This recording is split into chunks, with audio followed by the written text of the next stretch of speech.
كتاب 40 حديثة بسم الله الرحمن الرحيم. الحمد لله رب العالمين، الصلاة والسلام على رسول الله صلى الله عليه وسلم. اللهم لا علم لنا إلا ما علمتنا وعلمنا ما ينفعنا وانفعنا بما علمتنا وزدنا علما وعملا يا رب العالمين. حديث توقفا يرودر بي إلى اللي تري هرأة حديث لما كتاب حديث 40 الرأي تفوفنا.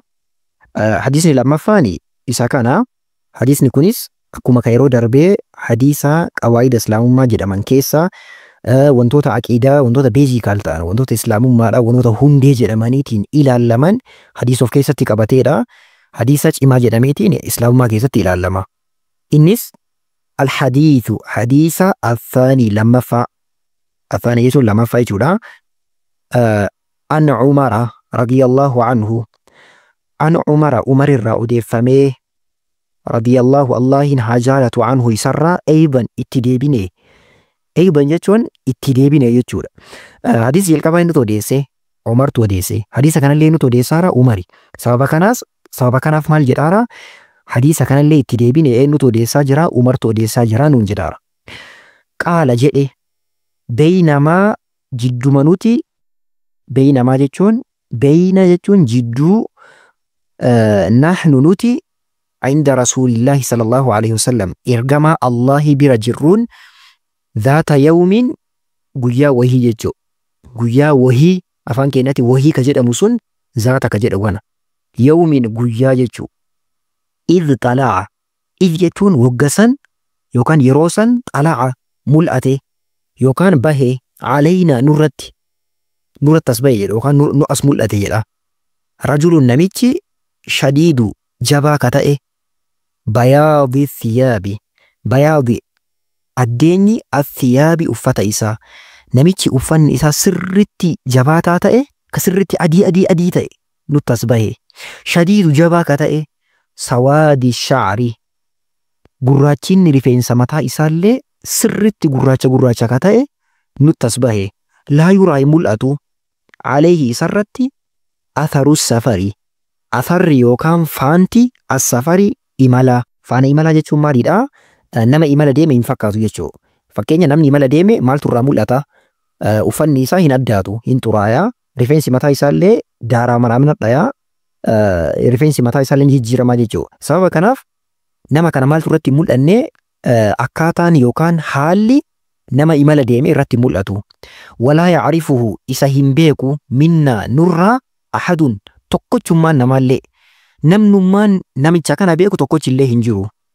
Hattaa jalasa hanga taa'etti fajalasa illee kanii taa'e ila nabiyyi gama nabiyyiidhaa sallallahu alaihi wasallam gama nabiyyiidhaa dhaqeetiin taa'e jechuun nabiyyi bira dhufeetiin haala kanaan dhufee nabiyyi bira gadi taa'e. Fa'asnada irkisee rukubateehi jilba isaa lamaan nabichi kun ilaa rukubateehi jilba isaa lamaanitti jilba ofii lamaan kan nuti erkise fidee kan nabi Muhammadiitti sallallahu alaihi wasallam fidee erkise. Kana jechuun miila maratee taa'eetiin jilbi isaa kun kan nabiyyiitti achi hirkate. Wawada'a kaahee kaffeehi shanacha isaa lamaan alaa fakhidayhi fakhiza isaa lamaan irra harka ofii shanacha harka isaa kana maal godhee fideetiin sarbaa ofii kanarra kaa'e yookaan jilba isaa yookaan sarbaa isaa kanarra gadi kaa'e. Waqaala ni jedhe yaa Muhammad akhbirni naaf odeessi yookaan naaf himi aanil islaami islaamummaa irraa waan islaamummaa naaf himii jedheeni. Namichi kun nabiyyiidhaan sallallahu alaihi wasallam. Faqaala jedhe rasuulullahi ergamaan Allahi sallallahu alaihi wasallam nabiyyiin sallallahu alaihi wasallam akkana jedhaniin al islaamu islaamummaani an tashhada ati ragaa bahuudha allaa ilaaha illallah haqaan gabbaramaan Allah malee jiraatu dhabu ragaa bahuudha. Wa anna Muhammadan Muhammadi rasuulullahi ergama Allahi tijettee ragaa bahuudha jedhaniin. Watuqiima lammaffaan dhaabuudha as-salaata salaata watu'tiya kennachuudha az-zakaata zakaa watasuuma soomuudhaati ramadaana watahujja hajjii gochuudha albeeyta beeytii hajjii gochuudha. Hamiluu isa yaadaniitiin deemuu jechuu dalagaachi dalagamu dalaguudhaaf. Inis tataa'ata yoo dandeette ilayhi gama isaa sabiilan waan karaa. Gama hajjii kanaa waan karaa yoo ka dandeettu ta'e deemtee hajjii gochuudha jedhaniin. Arkaan islaamaa shanan kanniini jechuu. Arkaan islaamaa shanan kanniin inshallah ibsa isaa booda itti aannaa. Qaala jedhe namichi kuni sadaqta dhugaa dubbatte jedheen. Umar maal jedhaa fa'ajibnaa lahu. Namicha kana ni ajaa'ibnee jedha. Yas'aluhu wa yusaddiquhu. Asiin ni gaafata, asiin ni dhugoomsaan. Ndee kun namni kun maali jennee ajaa'ibsiifanneedha. Maaliif ajaa'ibsiifatan jennaan? Namni tokko ka gaafatu waan tokko yoo hin beekne gaafata. Ofii akka nama hin beekneeti gaafata. Ofii ammoo as garagalcheeti dhugaa dubbatte jedhaan. Ndee jedheeti ni ajaa'ibamne jedha Umari. Qaala jedhe fa'akhbirnii naaf himi yookaan naaf odeessi anil iimaanii iimaanarraa naaf himi. Maali iimaanni? Arkaana iimaanaa jahan jechuudha. Qaala ni jedhe nabiyyi sallallahu alaihi wasallam an tu'mina ati amanuudha billaahi Allah itti amanu. Wa malaa'ikatii maleekota isaatiitti illee amanu wa kutubii kitaabota isaatiitti illee amanu wa rusulii ergamtoota isaati amanu wal yawmil aakhiri guyyaa boodaatti amanu wa tu'mina ati amanu ammallee bil qadari qadaratti amanu khayrihi wa sharrihi khayrii isaatii fi sharrii isaatiitti illee amanu qadara. Sharrii ta'uun isaa rabbiin wanti murteessu martuu khayrii maa garuu sharrii ta'uun isaa maali? Nama tokko bira yoo dhufe dhibee yoo ta'e fakkeenya dhibeeni namni dhibame sun dhibeen sun sharrii itti fakkaatuu danda'a. Sababa kanaaf sharrii jedhame malee wanti rabbi murteesse kamuu maalidha? Khayriidha jechuu. Haala jedhe ammallee sadaqta dhugaa dubbatte jedheen. Haala jedhe Jibriil nabiyyiidha sallallahu alaihi wasallam. Fa'akhbirnii anil ihsaan. Ihsaana irraa naaf odeessii jedheen naaf himi jedhee waa ihsaana. Qaala ni jedhe nabiyyi sallallahu alaihi wasallam an ta'buda Allah. Ati Allahi gabbaru ka'annaka taraahu. Akka waan taraahu isa argituutitti. Akka waan rabbi akkana laaltee argituutitti sirri sodaattee qalbii keessa sodaan isaa taa'eetiin isa gabbaru. Fa'in lam takun ati ta'uullee dhabdu taraahu ka isa argitu. Ati isa arguullee dhabdu fa'innahu yaraaka inni si arga jetteetiin inni na arga jettee sodaata akkasin rabbii kee gabbaruudha. Arkaanni ihsaanaa kana qaala ni jedhe fa'akhbirnii naaf himi yookaan naaf odeessi anis saa'aati qiyaamaa irraa. Qiyaamaan guyyaa isiin dhaabattu yoom akka dhaabattu na himi jedheeni. Qaala ni jedhe mal mas'uulu gaafatamaan hin taane anhaa qiyaamaa irraa ka gaafatamaa ta'e bi'aalama irra beekaa minas saa'ili gaafataa irra. Aniin gaafatame si'ii gaafate caalaa hin beekuu jedheeni. Mee gaafii ho'i sinaa gaafadhu asitti eenyutu caala beeka jechuudha. Nabi Muhammadtu Jibriiliin caala beeka jechuudha miti. Waan qiyaamaa namni tokkochi illee hin beeku guyyaa isiin dhaabattu yoom akka dhaabattu guyyaa akkana bara akkanaati keessatti dhaabatti namni jedheeti hin beeku hin jiru rabbiin malee. Sa'aatii isiin dhaabattu wajjiin bara isiin keessa dhaabattu wajjiin ka beeku eenyu rabbiin qofa. Gaafatamaan Nabi Muhammadi gaafataan Jibriili. Gaafataaf gaafatamaanillee maali? Hin beekanii jechuu. Akkami jennaan Nabi Jibriili duraa wallaalee gaafate. Nabi Muhammad ammoo maal jedhaniin atiin na gaafatte kun anaa gaafatame caalaa hin beeku jedhaniini. Sababa kanaaf nulachuu hin beeknu jechuudha afaan biraatiin. Qaala ni jedhe fa'akhbirnii naaf himi an amaaraatihaa mallattoolee isii irraa. Mallattoolee qiyaamaa naa himi jedheen qaala ni jedhe anta lida dhaluudha yookaan dahuudha. Al'amatu dubartiin yookaan gabrittiin takka rabbatahaa rabbii isii mootii isii jechuudha. Kana jechuun maal jechuudha? Dubartiin takka mootii isii yookaan rabbii isii dhaluudha yookaan dahuudha jechuun maal jechuudha? Ulamaa'iin kana yoo hiikani kallattii garagaraatiin hiikani. Inshaallah mee jecha caalaa ta'e isiniif himaa. Tokkoffaa ulamaa'iin akkaataa ittiin hiikan keessaa tokko maalidha? Akira zamanaa uquuqa wanti jedhamu yookaan haadhatti jallatuun sirri baay'ataa jedhani. Haadhatti jallatuun baay'atuu keessa dabree ilmi ka haati dhalte haadhatti maal ta'a mootii itti ta'a jedhani. Akka fedhe ajaja, akka fedhe waan fedhe jedhaan, akka fedhetti haadha bakka akka waan mootii fi akka gabriitiititti akkasitti haadha jiraachisaa jedhani. Subhaanallah rabbi achiin nun gahin. Qiyaamaan mallattoon qiyaamaa akkana guddatuu irraa badiin baay'atuu irraa namni badii watakka itti fakkaatu dhabuu irraa haadha akkana godhaa jedhani. Mallattoo hiikaa ulamaa'iin kennan keessaa tokko kana. Hiikkaan biroo maalidha?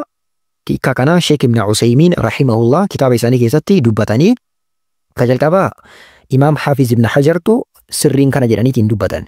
Kalamaffaa ka ammaa kana ammoo Sheek Ibn Usaymiintu dubbate. Maal jedhanii?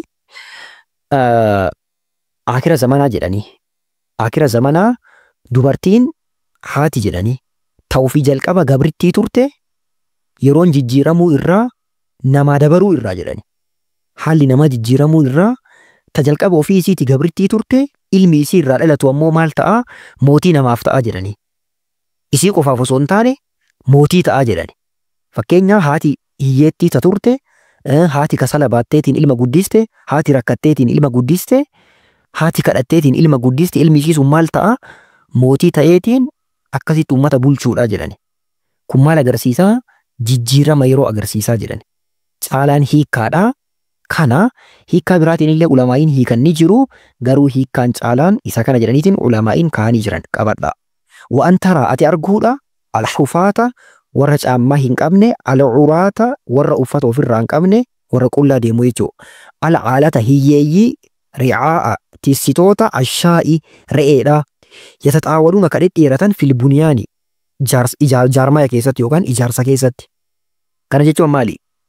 Namoonni jalqaba caammaa ofirratti hin godhanne ka hiyyeeyyii turan, ka re'ee tikfataatiin jiraatan, ka waan guddinaatii fi waa'ee guddina addunyaadhaa quba hin qabne maal ta'anii ijaarsa keessatti sirriitti dhedheeratuudha jedhan. Wallaahi nabiyyiin sallallahu alaihi wasallam dhugaa dubbatan. Mee biyya Arabaa ilaalaa. Arabni duraan maaliin beekamti? Warra re'ee tiksatu, uffatallee rogaa warra hin godhanne bakka uummata akkasiititti ilaalamaa turan. Araaba jedhamaniitiin yookaan tikfattee baadiyyaa jedhamteetiin ilaalamtee turte Arabni. Amma Rabbi maal isii godhe? Fooqiin dheeraan addunyaa kanarratti tokkoffaa jedhameetiin kan ilaalamu eenyu? Burjii Khaliifaa tokkoffaadha. Kabiroo illee kaammallee kabiraa ka ijaaramaa jiru kama Arabaatii jechuudha. Warroonni duraan tiksee re'ee ta'an rakkataa warri ta'e marti maal ta'uudha?